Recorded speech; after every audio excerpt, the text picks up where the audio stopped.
புள்ளி போட்ட ரவுக்காரி புளியம்பு சேலக்காரி நல்லருக்க போகையில யார் கண்ணே உந்தன் காவலடி. ராவணன் வெட்டுன்னு இந்த கோவிலுக்கு எதுக்கு பேர் வந்ததுன்னு உங்களுக்குலாம் தெரியுமா? அதாவது ராவணன் வந்து சிவலிங்கத்தை எடுத்துகிட்டு போகிறதுக்காக இந்த கோவிலுக்கு வந்து வந்திருக்காரு, இந்த திரிகோணேஸ்வரர் கோவிலுக்கு. இது வந்து ஒரு சிவன் கோவிலா, அப்போ கடவுளை வேண்டும் போது கடவுள் வந்து காட்சி அளிக்கவே இல்லையா. ஸோ அப்போ என்ன பண்ணியிருக்காரு ராவணன், டென்ஷனான ராவணன் வந்து சரி இது சரிப்பட்டு வராதுன்ட்டு இந்த மலையை வெட்டி எடுத்துகிட்டு போயிடுவோம்னு ஒரே வெட்ட அந்த மலையை வெட்டியிருக்காரு. அதனால தான் இந்த இடத்துக்கு ராவணன் வெட்டு அப்படிங்கிற ஒரு பேர் வந்துதான். வெட்டி தூக்கல இவருக்கு சக்தி இல்லை. இவர் அவதாரம் கிடைச்சால் தானே விளங்குது, அவதாரம் விளங்கு தானே. சிவன் கொடுத்த அவதாரம் தான் ராவணன். அந்த சைடு கடல், இந்த அப்படியே கடல் போகுது, இங்கிட்டு மலை இங்கிட்டு மலை, அதில் வெட்டின இடம் தான் இந்த நீங்கள் பார்க்குறது. இங்கே பார்த்தீங்களா எவ்வளோ பெரிய கருவாடு வச்சுருக்காங்கன்னு. அதே மாதிரி நல்ல விதவிதமான கருவாடுலாம் நிறைய இருக்குது. என்ன விலை சொல்கிறாங்க அப்படின்னு சொல்லி கேட்டு பார்ப்போம். இது முழுவதுமே வந்து கருவாட்டு கடை தான். என்ன ஞாபகம் வருதுன்னா, இந்த கடல் வழியாக தான் நம்ம இந்தியாவிலேருந்து இங்கே வந்தோம். ஸோ இந்தியா அப்படிங்கிறது அங்கே இருக்குது, நான் கை காட்டுறல இந்த சைடு இருக்குது, அப்படியே வந்தது. எல்லாரும் எப்படி இருக்கீங்க? நல்லா இருக்கீங்கன்னு நினைக்கிறேன். நம்ம இப்போ இலங்கையில் திரிகோணமலையில் இருக்கோம். இங்கே திரிகோணமலை வந்து கிட்டத்தட்ட 2-3 நாள் ஆச்சு. 2-3 நாளுமே இங்கே நான் லோக்கல் பிளேஸை தான் வந்து சுற்றி பார்த்துக்கிட்டு இருக்கேன். இதுக்கு முன்னாடி நம்ம அங்கே கன்னியா அப்படின்னு சொல்லிட்டு ஒரு இடம் போனோம்ல, அந்த கிணறு, ஒரு கிணத்துல வந்து கொஞ்சம் சூடாக இருக்கும், ஒரு கிணத்துல வந்து கொஞ்சம் சூடு கம்மியாக இருக்கும். அந்த மாதிரி ராவணன் கிணறு அப்படின்னு சொல்லிட்டு ஒரு கன்னியா அப்படின்னு சொல்லிட்டு ஒரு இடம், நேற்றுலாம் நீங்கள் அந்த வீடியோலாம் பார்த்துருப்பீங்க. அதை பார்த்துட்டு அப்படியே நம்ம இப்போ எங்கே போகிறோம் அப்படின்னா, ராவணன் வெட்டு அப்படின்னு சொல்லிட்டு ஒரு இடம் இருக்குது, ராவணன் கோவில். அந்த கோவிலுக்கு தான் போகிறோம். அந்த கோவில் நான் இருக்கிற இடத்துலேருந்து ஒரு 3 கிலோமீட்டர் போகணும். சும்மா அப்படியே நடந்தே போயிடலாம், ஒன்றும் பிரச்சனை கிடையாது. நேற்று நான் இந்த ஹோட்டலுக்கு வரும்போது வீடியோ நீங்கள் பார்த்துருப்பீங்க. இந்த ஹோட்டலுக்கு வர்றதோட முடிச்சிருப்பேன். இந்த ஹோட்டலோட காஸ்ட், அதாவது ரூம் ரெண்ட் என்ன அப்படிங்கிறத நான் சொல்லிடுறேன். ஏன்னா இந்த டீட்டெயில்ஸ் எல்லாம் உங்களுக்கு சொன்னேன் அப்படின்னா கொஞ்சம் இன்னும் ஹெல்ப்ஃபுல்லாக இருக்கும். நீங்கள் இங்கே இலங்கை வரும்போது என்ன மாதிரியான பட்ஜெட்டில் நம்ம வந்து கொண்டு வரலாம் அப்படின்னு சொல்லிட்டு. நான் பட்ஜெட் ட்ராவல் தான் பண்ணிட்டு இருக்கேன். ஏன்னா நான் பட்ஜெட் ட்ராவல் பண்ணுறது ரொம்ப ரொம்ப கம்மியான ப்ரைஸ் பண்ணிட்டு இருக்கேன். ஸோ அந்த மாதிரி யாரும் ட்ரை பண்ணாதீங்க. ஏன் அப்படின்னா நான் வந்து சும்மா லிஃப்ட் கேட்டு போவேன், நடந்து போவேன், எப்படி வேணாலும் போவேன். அதனால ஸோ இந்த ஹோட்டலுக்கான காஸ்ட் வந்து அரௌண்ட் 2000 வந்தது. அதாவது இலங்கை மணியில் அப்படின்னா ஓரளவுக்கு பரவாயில்ல அப்படின்னு தான் சொல்லலாம். ஏன்னா இலங்கை மணியில் சொல்கிறது அப்படிங்கிறது நம்ம ஊர் காசுக்கு ஒரு 750 ரூபா 800 ரூபா இந்த மாதிரி வரும்னு வச்சுக்கோங்க, அவ்வளோதான் வரும். ஸோ இங்கேருந்து நான் பேக்கெல்லாம் எடுத்துகிட்டு செக் அவுட் பண்ணிவிட்டு இந்த ரூமை விட்டு போகிறேன். காலையிலே வந்து வெயில் ஆரம்பிச்சிருச்சு. ஒரு 10 மணி தான் ஆகுது. 10 மணிக்கே இந்த மாதிரி வெயில் போடுது பாருங்கள். ஆனால் காலை நேரத்தில் கொஞ்சம் டிராஃபிக் வந்து கொஞ்சம் கம்மி. இப்போ பாருங்களேன் எப்படி இருக்குது அப்படின்னு, கொஞ்சம் ஃப்ரீயாக இருக்குல்ல. இங்கேருந்து நம்ம ஒரு 2 கிலோமீட்டர் நடந்து போனோம் அப்படின்னா பக்கத்தில் நிறைய ஹோட்டல் இருக்கும், சாப்பிட்டுட்டே போயிடுவோம். சாப்பிடல அப்படின்னா எனக்கு என்னமோ யாரா அது இங்கே ஒருத்தன் குறுக்க வந்துட்டு இருக்காரு. புள்ளி போட்ட ரவுக்காரி புளியம்பு சேலக்காரி நல்லருக்க போகையில யார் கண்ணே உந்தன் காவலடி. அதாவது இங்கே தமிழ் பொண்ணுங்களும் ஸ்ரீலங்கன் பொண்ணுங்களும் வந்து பார்க்குறதுக்கு ஒரே மாதிரி தான் இருக்காங்க. எந்த ஒரு வேறுபாடும் கிடையாது. எப்படி தமிழ் பொண்ணுங்க இருக்காங்களோ அதே மாதிரி தான் வந்து சிங்கள பொண்ணுங்கள் இருக்காங்க. இதுவே இந்தியாவில் எடுத்துக்கிட்டிங்க அப்படின்னா, நம்ம சவுத் தமிழ்நாட்டில் உள்ள பொண்ணுங்களும் வட இந்திய பொண்ணுங்களுக்கும் நிறைய வேறுபாடு இருக்கும். அவங்க போடுற உடையாக இருக்கட்டும், இல்லை இங்கே சவுத் இண்டியன்ஸ் போடுற உடையாக இருக்கட்டும், இல்லை நிற வேறுபாடாக இருக்கட்டும், இதெல்லாம் வந்து நிறையவே வித்தியாசம் இருக்கும். ஆனால் இந்த மாதிரி கிடையாது. நிற வேறுபாடுனோடனே நிறைய பேர் சொல்லுவாங்க என்னடா அது கலரை பற்றி பேசுகிறான்னு. பொதுவான ஒரு கருத்தாக சொன்னேன். இப்படி இருப்பாங்க, நார்த் இந்தியன்ஸ் வந்து இப்படி இருப்பாங்க, சவுத் இந்தியன்ஸ் இப்படி இருப்பாங்கன்னு சொல்லிட்டு. மற்றபடி யாரும் தப்பாக நினச்சிக்காதீங்க. என்ன இங்கே மார்க்கெட்டில் மான்லாம் மேய்ஞ்சிட்டு இருக்கு. இங்கே பாருங்கள் புள்ளி மான், அப்படியேங்கப்பா பார்க்குறதுக்கு செமையாக அழகாக இருக்குது. ஆனால் இதெல்லாம் மார்க்கெட்டில் மேய்ஞ்சிட்டு இருக்கு பார்க்குறதுக்காக. இது என்ன மான்லாம் மேய்ஞ்சிட்டு இருக்கு எப்படி? இங்கே தான் வளருதா? சரி சரி சரி. அதான் நான் என்னடா அது மார்க்கெட்டில் மான், நம்ம ஊரில் இந்த மாடு கிட்டலாம் சுற்றிட்டு இருக்கோம்ல மார்க்கெட் சைடு, இந்த மாதிரி ரோட்டு சைடெலாம், அதே மாதிரி மான் வந்து சுற்றிட்டு இருக்கு. இதே இவங்க கொண்ட அந்த பாதுகாக்கலைன்னு நினைக்கிறேன், வனத்துறையெல்லாம் வந்து நம்ம ஊர்லனா ரோட்டில் இது மாதிரி சுற்றிட்டு இருந்துச்சுன்னா பிடிச்சிட்டு போயிடுவாங்க. கொம்பை பாருங்கள் எப்படி இருக்குன்னு. இது வந்து ஒரு சின்ன மார்க்கெட்டுங்க. மார்க்கெட்டை போய்ட்டு சுற்றி காட்டிட்டு போவா. நம்ம ஊரில் உள்ள செவ்வலனி மாதிரி இங்கே நிறைய வச்சுருக்காங்க. எல்லாம் அங்கே விலை அதிகமாக இருக்கும். புளி வச்சுருக்காங்க பாருங்கள். இது என்னதுக்கா? அது புளியா இல்லை என்னது? பேரிச்சம்பழமா? புளியம்பழம் தானே? அதான் அது பேரிச்சம்பழம். புளியம்பழம் தானே. எவ்வளவு புளி இது? 1/4 கிலோ 200 ரூபாயா? 1/4 கிலோ 200 ரூபாய் புளி. அன்னாசி பழம் இருக்குது. வேறு என்னென்ன இருக்குது? தேங்காயெல்லாம் கொண்டாந்து நிறைய விற்கிறாங்க. அங்கே என்ன இருக்குது? அது என்ன பெட்ரோல் மாதிரி ஏதோ ஒன்று வச்சு விற்றுட்ருக்காங்க. என்னென்னு கேட்போமா? அண்ணா இது என்னது? ஆ தேங்காய் எண்ணெயா? தேங்காய் எண்ணெய் ஒரு இது மஞ்சள் கலர்லேயும் ஒரு இது அந்த கலர்லேயும் இருக்குது. எல்லாம் வேறு வேறு தேங்காய் எண்ணெயா இல்லை வேறு வேறு எண்ணெயா? நல்லெண்ணெய் தேங்காய் எண்ணெய் இந்த மாதிரி விற்கிறீங்களா? கடல் எண்ணெய். ஓகே. 1 லிட்டர் 1060 ரூபாயா? நிறைய வச்சுருக்காங்க.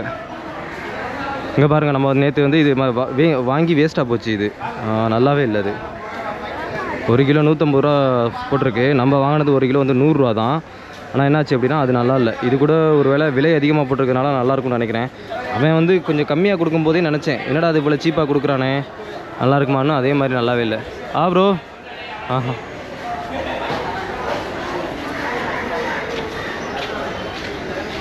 நல்ல ஒரு பெரிய மார்க்கெட்டு தான் அது.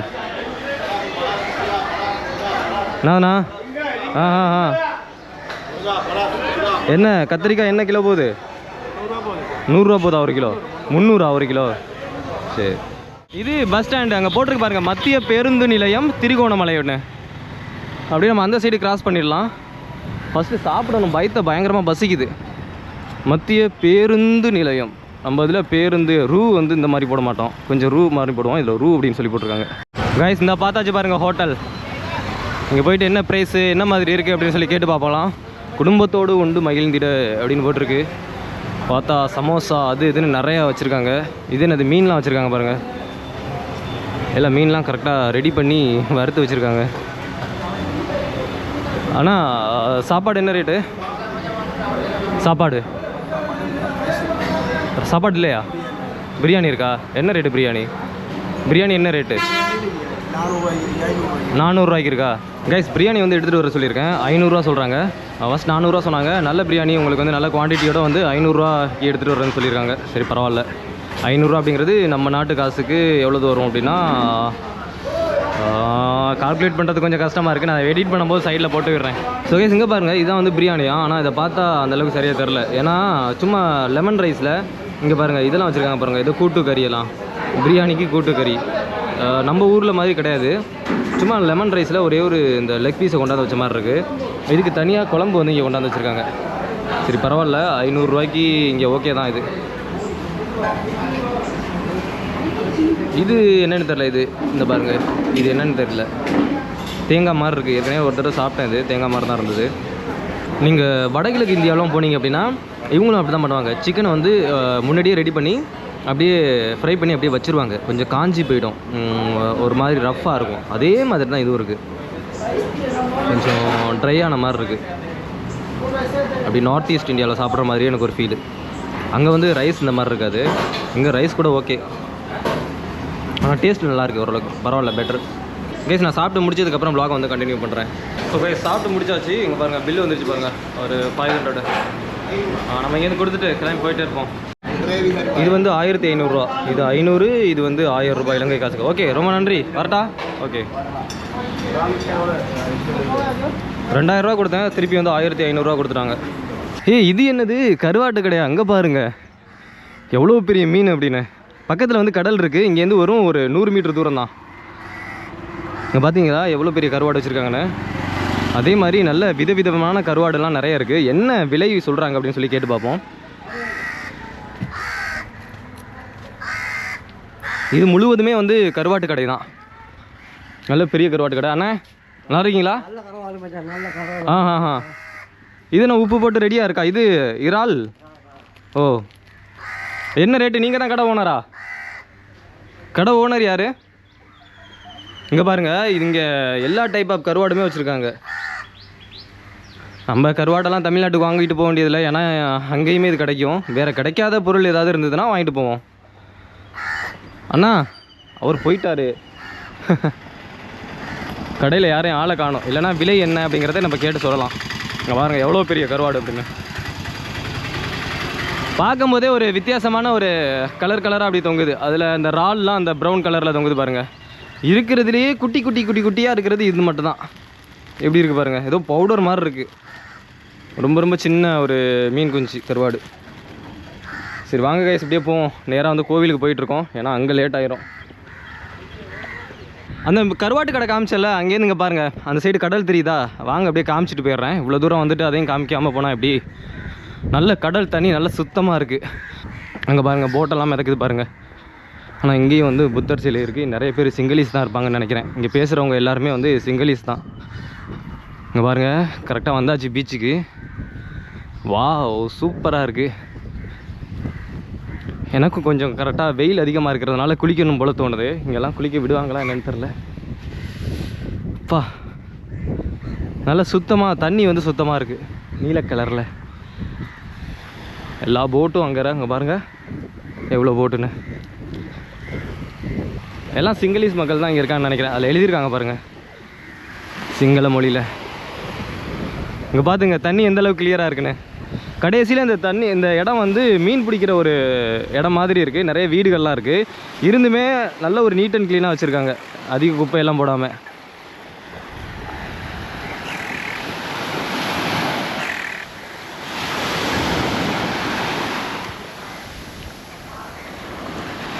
சரி கைஸ், வாங்க அப்படியே போகலாம். கைஸ், எந்த அளவுக்கு வெயில் இருக்குன்னு பாருங்கள். கொடை பிடிச்சிட்டு வர்றாங்க. நீங்கள் பார்த்தாலே தெரியும். இந்த வெயிலில் சமாளிக்கிறது ரொம்ப கஷ்டம். ஏன்னா இது வந்து மே மாதம் உச்சத்தில் இருக்குது வெயில். அப்படிங்கிறதுனால நம்ம கொஞ்சம் பார்த்து தான் வெளியில் போகிறாப்புல இருக்குது. அந்த கடற்கரை தெரியுது. ஆனால் இங்கே திரிகோணேஸ்வரம் கோவில். ஓ, ரொம்ப தூரமா? சரி, ஓகே, வாங்க நடந்து போய் பார்க்கலாம். கொஞ்சம் தூரம் அப்படின்னு தான் சொல்கிறாங்களே தவிர இன்னும் கோவில் வந்த பாடு இல்லை. அப்படியே எங்கேயும் பார்த்தீங்களா மான்லாம் நிற்கிது. முதல்ல பார்த்தது பெரிய ஒரு கொம்பு வச்ச மான். இப்போ கொம்பு இல்லாமல் நிற்கிது பாருங்கள். இங்கே ஒன்று நிற்கிது, இதோ அங்கே நிற்கிது, இங்கே நிற்கிது, அங்கே நிற்கிது, இங்கே படுத்துருக்கு. புள்ளி வச்ச மான். இதே மாதிரி நம்ம ராஜஸ்தானில் நிறைய பார்த்துருக்கோம் மான். இங்கே பாருங்கள் நிறைய மான் இருக்குது. இங்கே இருங்க புள்ளி, அந்த கொம்பு வச்ச மான் இங்கே இருக்குது பாருங்கள்.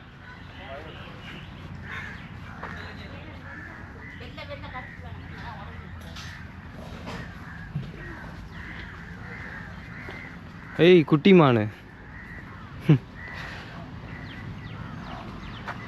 அந்த மண் கலரும் இந்த மான் இருக்கிற கலரும் ஒரே மாதிரி இருக்கிறதுனால, ப்ளஸ் இங்கே உள்ள சுச்சுவேஷன், இந்த அட்மாஸ்பியரும் ஒரு ப்ரௌன் கலரில் இருக்கிறதுனால இந்த மான் உங்களுக்கு அந்தளவுக்கு சரியாகவே தெரியாது.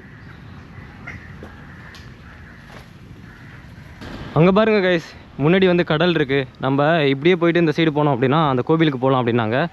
அங்கே கூட போர்டு ஒன்று போட்டிருக்காங்க பாருங்கள், திருக்கோணேஸ்வரம் அப்படின்னு. ஸோ பக்கத்துலேயே ஒரு புத்திஸ்ட்டுக்கான கோவில் ஒன்று இருக்குது. ஸோ இவங்களெல்லாம் நம்ம அந்த நார்த் ஈஸ்ட் இந்தியாவிலலாம் பார்த்துருப்போம் புத்திஸ்ட்டு. இங்கே தொல்லியல் தடை செய்யப்பட்ட காணிகள் அப்படின்னு போட்டிருக்காங்க.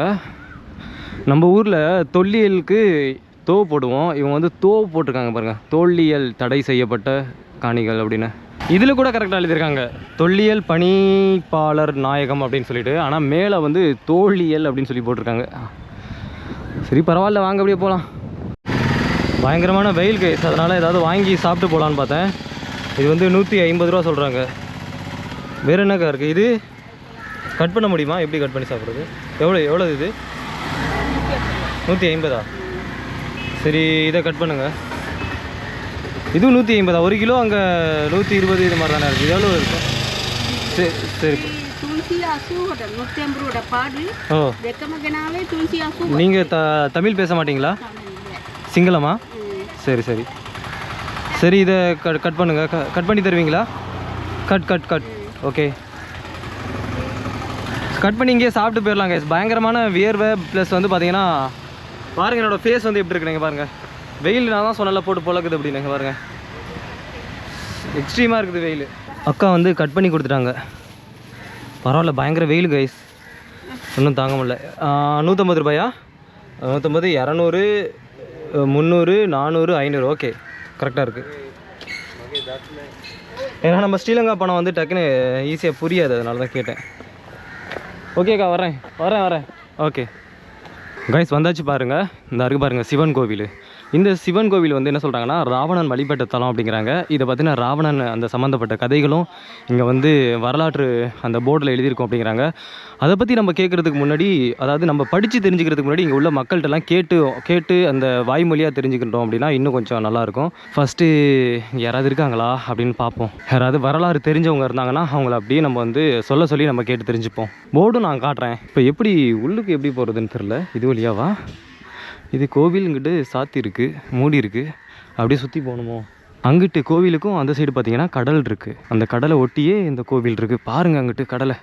அப்படிங்கப்பா மண் வந்து லைட்டாக சுடுதுங்க. அங்கே ஒரு தீவு ஒன்று இருக்குது அப்படின்னு சொன்னாங்க. தீவுக்கு போகிறதுக்கு நம்ம போட்டில் போகலாம், கூப்பிட்டு போவாங்க. அது ஏதோ ஒரு தீவு, ஏதோ இல்லை புறா தீவோ ஏதோ சொன்னாங்க. அங்கே போனோம் அப்படின்னா கொஞ்சம் போட்டை நம்ம வந்து காண்டாக்ட் பண்ணோன்னா அங்கே கூட போயிட்டு வரலாம். இந்த கோவிலை பற்றின வரலாறு என்ன சொல்கிறாங்கன்னா 1600 சம்திங்கில் நடந்தது அப்படிங்கிறாங்க. 1624 போர்ச்சுகீசியர்கள் இந்த கோவிலை வந்து சேதப்படுத்தி இடித்ததாக சொல்கிறாங்க. பாதி இடித்து அந்த கடலுக்குள்ளே போட்டதாகவும், பாதி இடித்து அப்படியே இந்த நிலத்துக்குள்ளே புதைச்சி வச்சதாகவும் சொல்கிறாங்க. இங்கே உள்ள இந்த மக்கள் வந்து இவங்களோட அந்த வரலாற்றை சொல்கிறதுக்கு கொஞ்சம் அச்சப்படுறாங்க. எதுக்குன்னு தெரியாது. சில பேர் சொல்கிறாங்க அதை பற்றி எனக்கு தெரியாது அப்படின்னு. இருந்தாலுமே இங்கே வந்து அதை பற்றின வரலாறு நிறைய இடத்துல எழுதியிருக்கு. வாங்க அப்படி பார்ப்போம். இன்னொரு விஷயத்தை கவனிச்சிங்களா? அங்கே வெளியே உள்ளே அப்படின்னு சொல்லி போட்டிருக்கு. அப்படின்னா என்ன தெரியுமா அர்த்தம்? நம்ம இது வழியாக போயிட்டு அந்த குகைக்குள்ளே போயிட்டு அப்படியே சுற்றி வரலாம். அதையும் நம்ம பார்த்துட்டு போயிடுவோம். இதுதான் அந்த கோவில். நான் கோவில் உள்ளர போயிட்டு சாமியெல்லாம் கும்பிட்டுட்டு வந்துட்டேன். இங்கே என்ன போட்டிருக்காங்க அப்படின்னா, தயவுசெய்து கோவிலுக்குள் புகைப்படம் வீடியோ எடுக்க வேண்டாம் அப்படின்னு போட்டிருக்காங்க. ஸோ அதை நம்ம மைண்டில் வச்சுட்டு உள்ளே வந்து வீடியோ எடுக்க முடியாது. இது நம்ம இலங்கையில் மட்டும் இல்லை, தமிழ்நாட்டில் எந்த கோவிலுக்கு போனாலும், அது மட்டும் இல்லாமல் இந்தியாவில் எந்த கோவிலுக்கு போனாலும் இந்த மாதிரி கோவிலுக்குள்ளே வீடியோ எடுக்க முடியாது. அப்படியே வாங்க இங்கே போகலாம். இங்கே பாருங்கள், இப்படியே நம்ம நடந்து போனோம் அப்படின்னா அப்படியே கீழே இறங்கி வந்தோம் அப்படின்னா இதில் போட்டிருக்கு பாருங்கள், ராவணேஸ்வரன் ஓர் சிவபக்தன் அப்படின்னு சொல்லிட்டு. ராவணன் இருக்காங்களே அவங்க வந்து ஒரு சிவபக்தன். ஸோ சிவனை வழிபட்ட கோவில் தான் இது. அதாவது ராவணன் வழிபட்ட கோவில் இது. இதுக்கு வந்து என்ன சொல்கிறாங்க அப்படின்னா, ராவணன் வந்து அந்த லிங்கத்தை எடுக்கிறதுக்காக இந்தியா போகிறாரு, இமயமலைக்கு போகிறாரு. இமயமலையிலேருந்து திருப்பி லிங்கத்தை எடுத்துகிட்டு வரும்போது முருகனும் பிள்ளையாரும் வந்து பார்த்திங்கன்னா அதை தடுத்தாங்களாம். அதை தடுத்ததாக சொல்கிறாங்க. பக்கத்தில் வந்து அதோட ஹிஸ்ட்ரி வந்து எழுதியிருக்கு. ஸோ அப்போ என்ன பண்ணியிருக்காங்க அப்படின்னா, இந்த ராவணன் வந்து அங்கே கர்நாடகாவில் உள்ள கோவர்ணமலையோ எதோ சொல்கிறாங்க, அதில் வந்து இந்த லிங்கத்தை வந்து வச்சுட்டு வந்ததாக சொல்கிறாங்க. கோவிலுக்குள்ளே இதோட வரலாறு எழுதியிருக்கு. நான் சின்னதாக அதை ஃபோட்டோ எடுத்து கிளிப்பை மட்டும் ஆட் பண்ணுறேன். இதில் பணத்தினை வீசி எறிவதை முற்றாக தவிர்த்து கொள்ளவும் அப்படின்னு போட்டிருக்கு. அதாவது மக்கள்லாம் என்ன பண்ணுறாங்களாம், இதில் வந்து பணத்தை வந்து வீசுகிறாங்களாம் மேலே. ஸோ அங்கே பாருங்கள், ராவணனுக்கு வந்து அங்கே சிலை வச்சுருக்காங்க. அதில் எவ்வளோ சில்லற காசை வந்து கொட்டி வச்சுருக்காங்க பாருங்கள். நிறைய சில்லற காசு வந்து கொட்டி வச்சுருக்காங்க. இப்போ அப்படியே இந்த சைடு மேலே அப்படியே பாருங்களேன், ஃபுல்லாக வந்து கடல். இது வந்து ஒரு கடலில் அங்கே பாருங்கள், கீழே பார்த்தீங்களா தெரியுது, அதை ஒட்டியே அப்படியே அந்த மலை மேலே அந்த கோவில் இருக்குது. பார்க்குறதுக்கு ரொம்ப அழகாக இருக்குது இந்த கோவில். அப்படியே இந்த கோவிலுக்கு பக்கத்தில் கடல் இருந்தாலும் எனக்கு என்ன ஞாபகம் வருதுன்னா, இந்த கடல் வழியாக தான் நம்ம இந்தியாவிலேருந்து இங்கே வந்தோம். ஸோ இந்தியா அப்படிங்கிறது அங்கே இருக்குது, நான் கை காட்டுறல இந்த சைடு இருக்குது. அப்படியே வந்தது. இங்கே கூட சிவனுக்கு வந்து சிலை வச்சுருக்காங்க பாருங்கள். சிவன், பிள்ளையார், முருகன், பார்வதி. தயவுசெய்து இங்கே உணவருந்த வேண்டாம். சிவன் சிலை இருக்குது. வாங்க அப்படியே இந்த சைடு போகலாம். நான் அந்த உள்ளே வெளியே அப்படின்னு சொல்லி காட்டினேன்ல, இது வந்து திருப்பி வந்து வெளியே போகிறது, சரி உள்ளே வர்றது. இங்கே பாருங்கள், இது நீங்கள் எப்படி உங்களுக்கு சொல்லணும் அப்படின்னா, இது ஒரு பாறை. அந்த பாறையில் இதை வந்து வெட்டி சும்மா ஒரு குகை மாதிரி வச்சுருக்காங்க.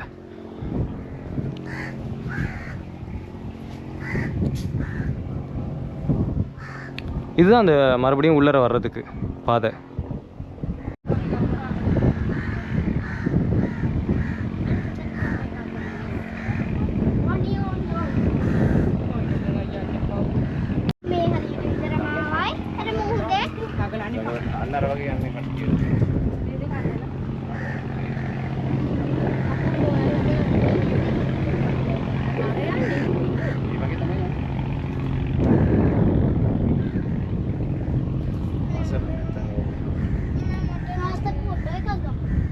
அப்படியே போய் சுற்றி நம்ம வந்து மறுபடியும் இந்த சைடு வந்தாச்சு. இதுதான் கோவில். இப்போதைக்கு கோவில் வந்து, அதாவது நம்ம தரிசனம் பண்ண முடியாது, உள்ளே வேணால் போய் சாமி கும்பிட்டுட்டு வரலாம். இது தரிசனத்துக்காக ஒரு நேரம் ஒன்று இருக்குது. அந்த நேரத்தில் வந்தால் தான் இங்கே வந்து சாமி தரிசனம் வந்து பண்ணலாம்.